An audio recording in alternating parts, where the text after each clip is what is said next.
Hey YouTube! If you love revenge, jaw-dropping twists, and poetic justice served ice-cold, then get ready. Today we're diving headfirst into an explosive tale from our pro revenge that will leave you breathless. An arrogant, self-entitled CEO humiliates a young intern beyond belief. But he didn't expect the unforgettable betrayal that was coming. 5 years of planning, relentless dedication. All to orchestrate his tormentor's downfall. Twisted justice? You're about to witness the most delicious and shocking revenge story ever. Prepare yourselves because this story is insane. The laughter echoed through the room, a chorus of mockery that pierced me like knives. Each guffaw was another nail in my coffin of humiliation. Ricardo, the arrogant and unscrupulous CEO, stood at the center, pointing at me with a cruel, contemptuous smile. "You'll never amount to anything," he hissed, his voice dripping with sarcasm as the other executives joined his orgy of ridicule. The words, cruel and relentless, echoed in my mind, burning like incandescent embers. I was just a young intern, fresh out of college, full of dreams and ambitions. Ricardo, with his unshakable arrogance, had treated me like trash from day one. The most thankless tasks, the most insignificant projects, the public humiliations. It was all part of his cruel game, a carefully orchestrated ritual of degradation designed to break me. That day, surrounded by amused glances, I felt a knot in my throat, a mixture of rage, pain, and profound humiliation. Tears threatened to spill, but I held them back with force, clenching my fists so tightly that my nails dug into my skin. That wasn't my last word. In that moment, amidst the cruel laughter and pitying stares, a cold, implacable vow was born in my heart. I would have my revenge. The years that followed were a relentless marathon. 5 years of hard work, tireless dedication, and an unwavering focus on my goal. I isolated myself, dedicating myself to my studies, immersing myself in intensive courses, working on side projects that consumed me night and day. I gave up friends, relationships, almost everything in order to build my empire brick by brick. Like a patient architect raising a castle of vengeance, I absorbed every piece of knowledge. Every technique, every strategy like a thirsty sponge. My goal wasn't just success. It was resounding success, the kind of success that would make Ricardo deeply regret every act of cruelty he had committed against me. I wanted him to see me triumph, to feel the sting of guilt corroding his soul. I studied finance, marketing, management, everything necessary to achieve my goal. I worked hard and tirelessly, overcoming unimaginable obstacles. I had transformed the pain of humiliation into fuel, turning my anger into pure, relentless energy. With each step I took, the image of that meeting room, those laughs, became more vivid in my mind, propelling me forward. It was a long and difficult path, but I was determined to reach the end. And finally, the day arrived. The invitation to the company's annual meeting arrived like an ultimatum. I had already built my own company, a company that quickly became a giant in the market, surpassing Ricardo's company in revenue and innovation. And now I was ready. I entered that room, the same room where I had been humiliated years ago, with a cold smile on my lips. But this time, the scenario was different. I was no longer the insecure and humiliated intern, but the new owner, the CEO of the company that had bought Ricardo's company, with the absolute power to decide his future. I looked at Ricardo, who was sitting in the same chair where he had humiliated me years before. His face, once full of arrogance and contempt, was now pale, his eyes wide, unable to believe what was happening. He tried to meet my gaze, but his eyes darted away, searching in vain for an escape, a way out of the reality that was bearing down on him. And then I spoke, my voice calm but carrying a weight he would feel in his skin for years to come.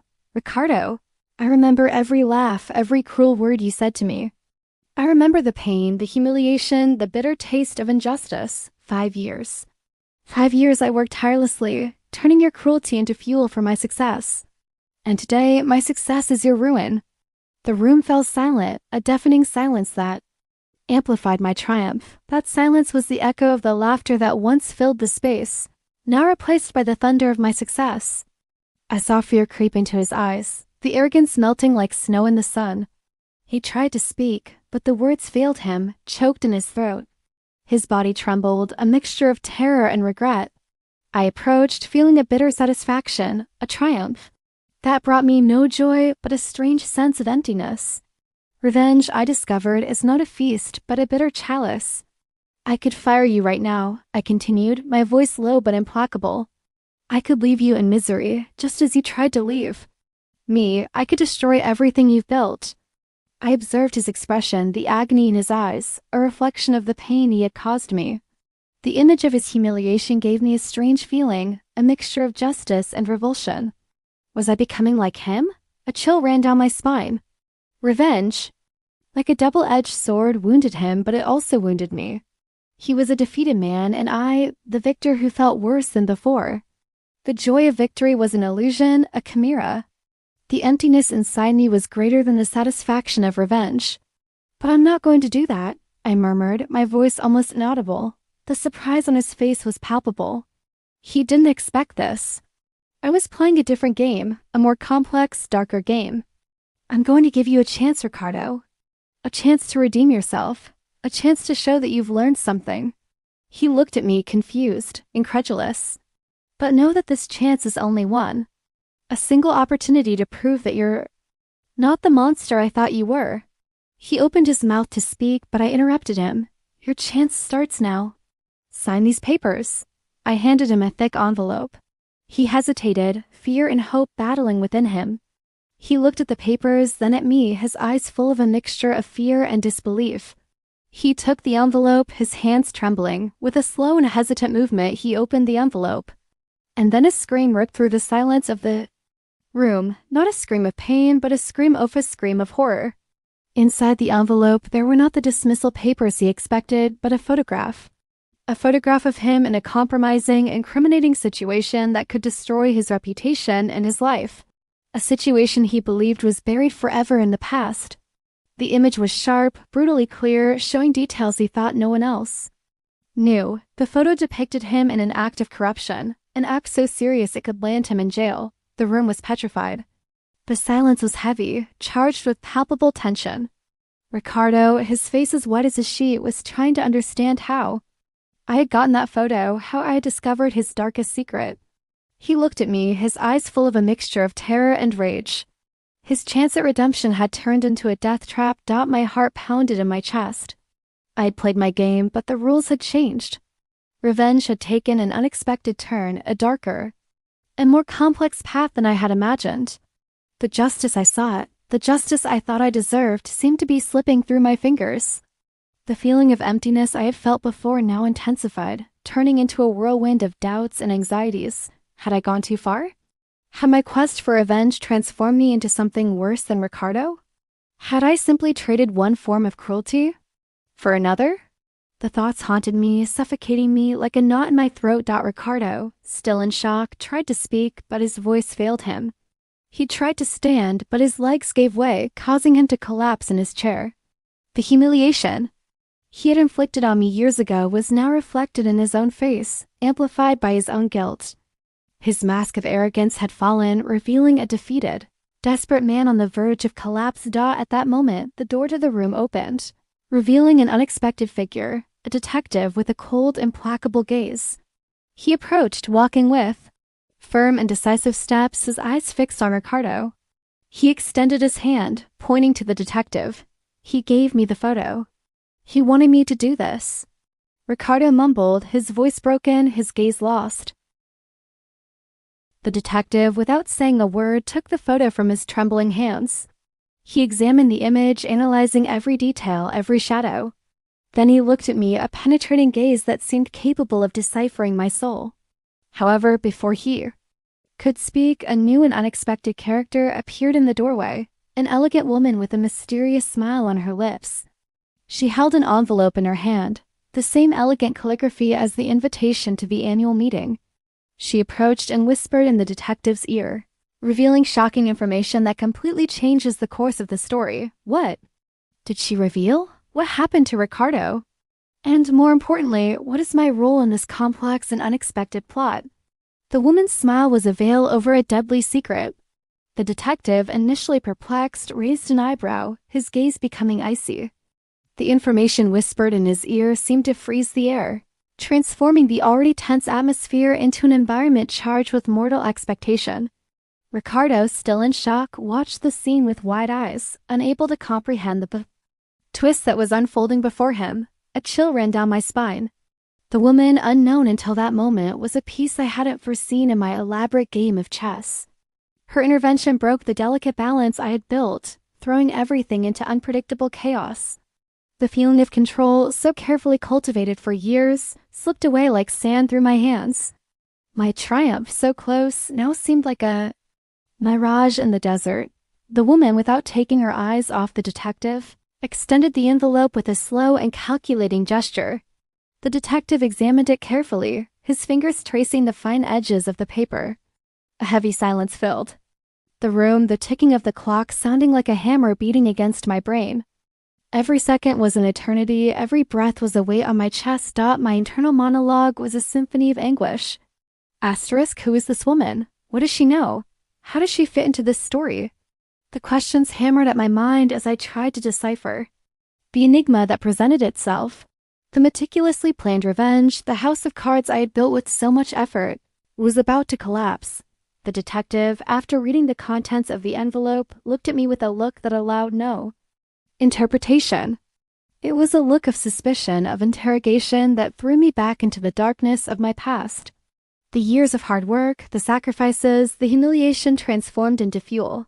All of it now seemed useless, insignificant in the face of this new reality. He turned to Ricardo, who finally managed to articulate a few words, a thread of voice almost inaudible, punctuated by sobs. The detective, however, interrupted him with a brusque gesture, his voice cutting through the silence of the room like lightning. He announced with a coldness that chilled me to the bones that the evidence presented by the woman, evidence I couldn't comprehend, directly implicated me. The betrayal. The feeling was like a stab to the heart. Someone had betrayed me, someone had manipulated the events, leading me into a deadly trap. But who and how? The questions echoed in my mind as reality crumbled around me. The detective, with an implacable expression, ordered my arrest. The guards, who until then had remained hidden in the shadows, approached, their faces impassive, their hands on the handcuffs. Ricardo, observing the scene, let out a dry and cruel laugh, a laugh that echoed in the room, colder and more implacable than any other I had ever heard. A laugh that froze the blood in my veins. The handcuffs closed on my wrists, the cold metal against my skin.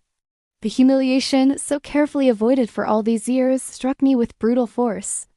It was a different humiliation, a deeper, more bitter humiliation, because it came not from Ricardo's hands, but from my own failures, my mistakes, my blindness. As I was led out of the room, I looked back at Ricardo, at the mysterious woman, at the impassive detective. And then, in the corner of the room, I saw a detail I had ignored until that moment. A small camera, discreetly hidden, recording everything. A camera that I sensed contained the key to unraveling the truth behind this terrible twist. But who was behind the camera? And what would that recording reveal? The answer I knew was out there, waiting to be discovered. But what if I never had the chance to find it? The coldness of the metal handcuffs against my skin was an echo of that other coldness, the detective's gaze. The humiliation, this time, was different. It wasn't the childish humiliation of a despised intern, but the humiliation of a man who had planned everything so meticulously, and who now found himself trapped in a web of lies and betrayals that he himself had woven. Without realizing it, with every step I took towards the exit, my brain worked frantically, searching for answers, trying to fit the pieces of the puzzle together. The camera, the woman, the betrayal. Everything connected in a narrative that I couldn't fully decipher. The feeling of powerlessness was overwhelming. The certainty that I had been manipulated, used, corroded me from within. In the corridor, the fluorescent light buzzed, an irritating sound that merged with the noise of my own thoughts. Ricardo, in the distance, was still smiling. A cold, calculating smile that left a bitter taste in my mouth. He had won, or had he? Suddenly, a memory hit me like a punch to the stomach.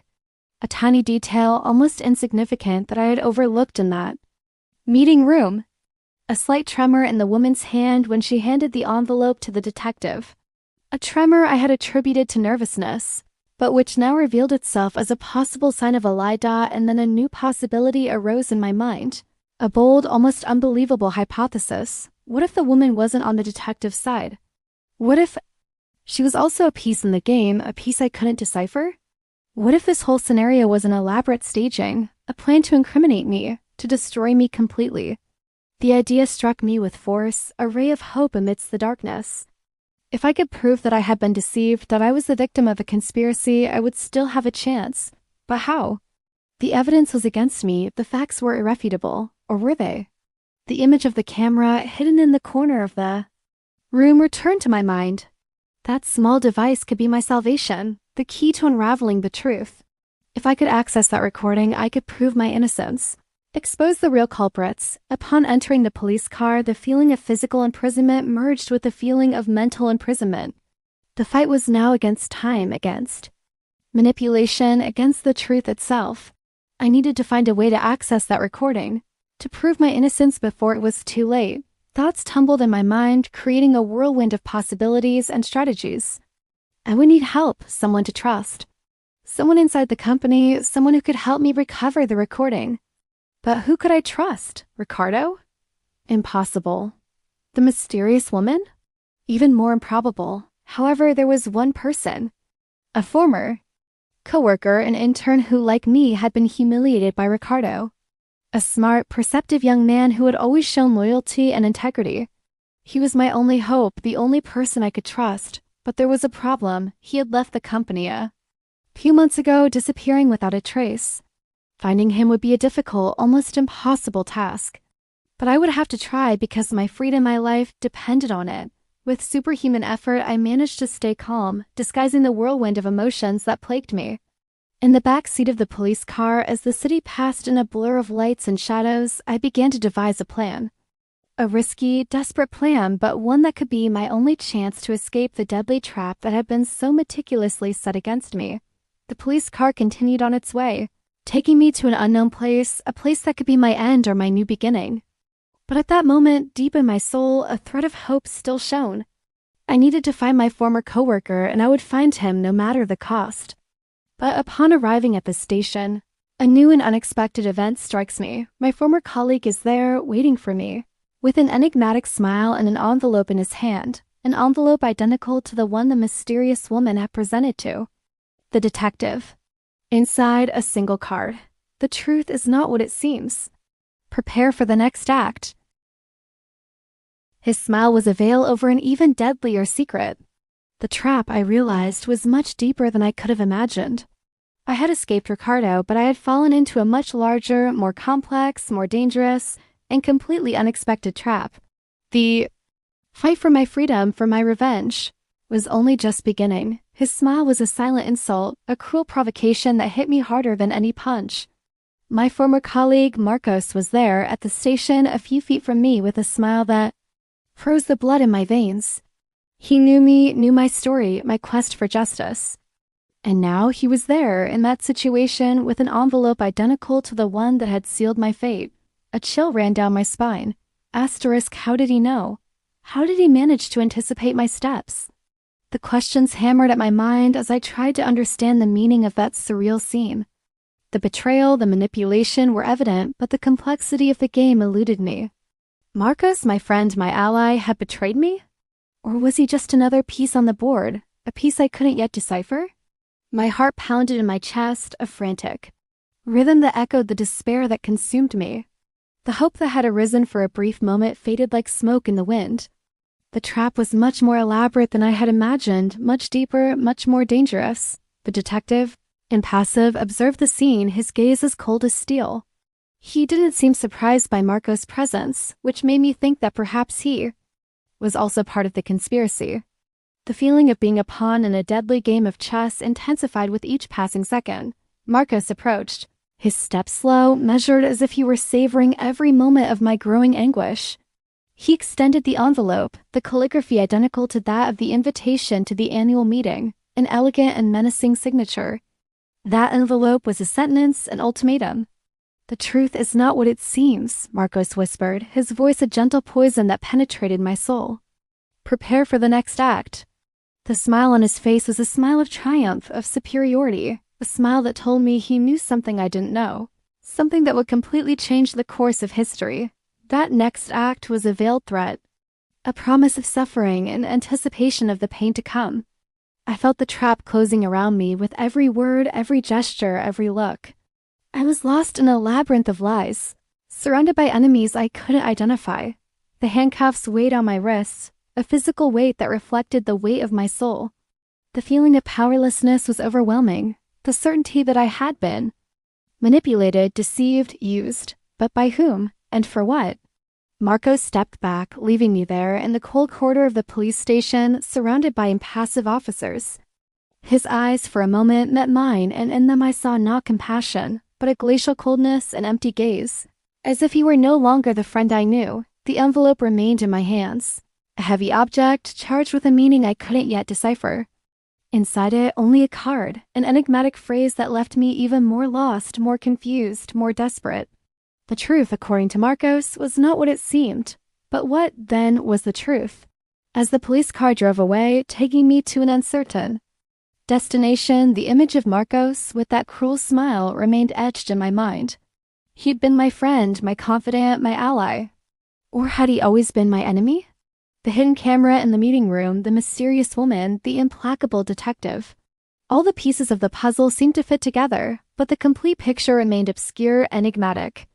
And now Marcos, with his enigmatic envelope and his deadly smile, had added a new piece to the game, a piece that could change everything. The feeling of imprisonment was both physical and mental. I was trapped not only by the handcuffs, but by the lies, the betrayals, the manipulations. The fight for my freedom, for my revenge, had turned into a fight for survival, into a battle against an invisible enemy. An enemy who knew my fears, my secrets, my weaknesses. Dot in the back seat of the police car, the darkness of the night enveloped me, like a cloak of uncertainty. The city lights transformed into bright and distant points, each one representing a possibility, a hope, a threat. But what would my next step be? How to escape the trap I had fallen into? And more importantly, who is the real enemy? The answer, I sensed, was hidden somewhere, waiting to be found. But where and how? The only certainty I had was that the real battle was only just beginning, and that the next few hours would be crucial in deciding my future, my destiny, my life. And then, upon arriving in the dark and cold cell, I hear a faint noise coming from the wall, a subtle tear in its structure. A small note hidden there emerges from within the wall with a single word written on it: help. But whose help would this be? And what is the price of freedom? My heart leaped. Help. A single word written in tiny, almost invisible letters on a crumpled piece of paper. The cell, cold and damp, seemed to contract around me, amplifying the silent thunder of my own despair. That note, a tenuous thread of hope in an almost impenetrable darkness, threw me back into the whirlwind of doubts and uncertainties that plagued me. Whose help would it be? Marcos? Impossible. He had left me there in the trap with that cruel smile on his lips. The mysterious woman? Perhaps? She had surprised me with her unexpected intervention, her double game. But why would she help me now? The detective? Completely out of the question. He seemed to be a pawn in someone's game, an implacable agent, with no room for compassion or doubt. But if it wasn't any of these people, who would it be? A secret ally? A disguised enemy? The possibility of a new betrayal chilled me to the bones. Trust, something I had lost during my long and tortuous journey to this point, seemed to be a mirage, an unattainable luxury. I examined the note once more, searching for some detail, some clue, anything that could lead me to the identity of the mysterious benefactor. Nothing, only the word help, written in hurried, almost illegible script. But the very existence of the note was a sign that I wasn't completely alone, that there was still a chance, however small. I spent the next few hours in a frenzy of silent activity. I needed to decipher the enigma. The note was bait, a promise, but also a risk. Who had placed it there? And what was the purpose behind this unexpected help? My mind, in a whirlwind of thoughts and speculations, worked tirelessly to decipher the mystery, to find a way out of the labyrinth in which I found myself. I wrote on the cell wall with a piece of splintered wood from my bunk, a simple, concise answer. How? The answer, I knew, could be the difference between freedom and ruin. Anguish gnawed at me, the weight consumed me, but hope, however faint, shone in the depths of my heart. Days turned into nights. The cell, once a symbol of my defeat, now became the stage for a new battle. A silent battle waged between hope and despair, between light and shadow. With every sound coming from the corridor, every approaching footstep, my heart pounded, waiting for an answer, waiting for a sign, waiting for the promised help. Finally, in the following dawn, a slight scraping on the wall made me shiver. A small hole, carefully opened, appeared in the cell's structure. A thin, strong thread was passed through the opening, attached to a small object wrapped in fabric. It was a tiny voice recorder. My heart leaped. The help had arrived, but whose help was it? And what did the recorder contain? The answer, I sensed, would change everything. With careful movements, I pulled the thread, feeling the texture of the fabric against my fingers. I unwrapped the small package, revealing a digital voice recorder, minuscule, almost invisible. With trembling hands, I turned on the device. A muffled, distorted sound echoed in the silence of the cell. It was a woman's voice, a soft but firm voice, echoing words that left me even more perplexed and frightened. The voice whispered, a shocking confession, revealing a secret that would shake the foundations of my reality. Ricardo wasn't the only one to blame. I was involved. I manipulated everything from the beginning. His revenge, your success, it was all a trap. I wanted to finish him off, and I used you as a pawn. Marcos, he's my accomplice. But we made a mistake. The camera recorded everything. You need to find it before it's too late. The recording ended. The silence that followed was profound, deafening. The truth, cruel and implacable, had been revealed. I had been manipulated, used, deceived. But by whom? And what was the next step? The voice recorder fell from my hands, silent and inert. The Enish truth help had arrived, but it came accompanied by a new and horrible reality. The mysterious woman had betrayed me. Ricardo was just a piece in her game. Marcos, my former friend, was her accomplice, and I was just a pawn, a disposable instrument in her evil plan. But the recording also contained a clue, a small hope. She'd spoken of a camera that had recorded everything. If I could find this camera, if I could access that recording, I could prove my innocence, expose the real culprits. The fight for my freedom, for my justice, was far from over. In fact, it had only just begun. The truth was out there, waiting to be discovered. But as I tried to decipher the next step, the cell door opened, revealing the detective, implacable, holding a new envelope in his hands. Inside it, a single photograph. The photo of the camera, now destroyed, reduced to rubble. And, along with it, a note. Too late. The detective smiled. A cold, calculating smile that froze the blood in my veins. He had won, or had he? The detective's smile was a veil over my condemnation. The photograph of the destroyed camera was the final sentence, irrefutable proof of my guilt. Or was it? That smile, calculating and cold, reminded me of Ricardo's. The empty arrogance of someone who believed they had won. But I wouldn't let myself be consumed by despair. The fight, I knew, was far from over. At that moment, remembering the last sentence of the recording, a spark of hope ignited in my brain. The woman had said that I would need to find the camera before it was too late. The destruction of the camera didn't mean the destruction of the evidence. Digital images can be recovered, fragments can be reassembled. And I had a clue. The woman had spoken about the camera, not about the recording. This meant that the recording, the real evidence, could still exist elsewhere. The detective looked at me with contempt, believing he had broken me. But he didn't know that I had spent years turning humiliation into strength, turning pain into fuel. He didn't realize that my quest for justice was deeper, more relentless than he could imagine. I played his game, pretending to accept defeat, letting despair paint my face. However, my mind worked frantically, searching for a plan, a loophole, a way to escape this deadly trap. My gaze shifted to the cell walls, to the cracks, to the dark corners. I needed to find an ally, someone who could help me recover the recording. But who could I trust? The answer came from an unexpected place, the very structure of the cell. During my days of imprisonment, I had studied every detail, every crack, every imperfection. And there was something I had noticed, something the detective had ignored, a small hole almost invisible in one of the walls. A hole that I had deliberately ignored until now. With subtle movements, almost imperceptible, I began to search for something inside that hole.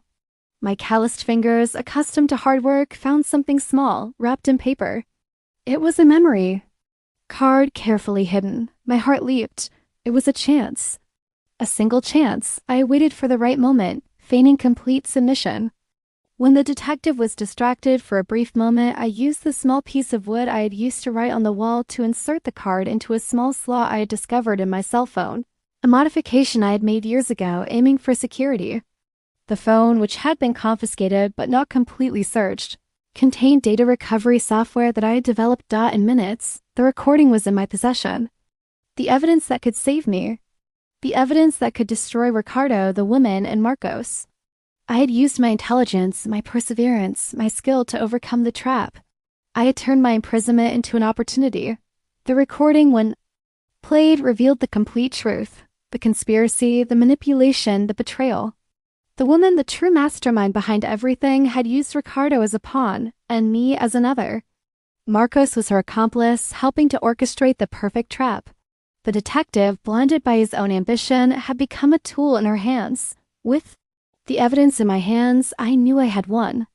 My revenge wouldn't be the destruction of Ricardo, but the exposure of the entire conspiracy, the revelation of the true villain. Justice finally would be done. Then, Reddit, was I the fool for letting myself be manipulated? Or was I smart enough to turn the tables and expose the real culprits? Hey everyone, we just witnessed some serious karma, right? This revenge was epic. Let us know in the comments what you thought of this breathtaking story, and if you've ever had any memorable revenge to share. Thanks, guys. See you next time.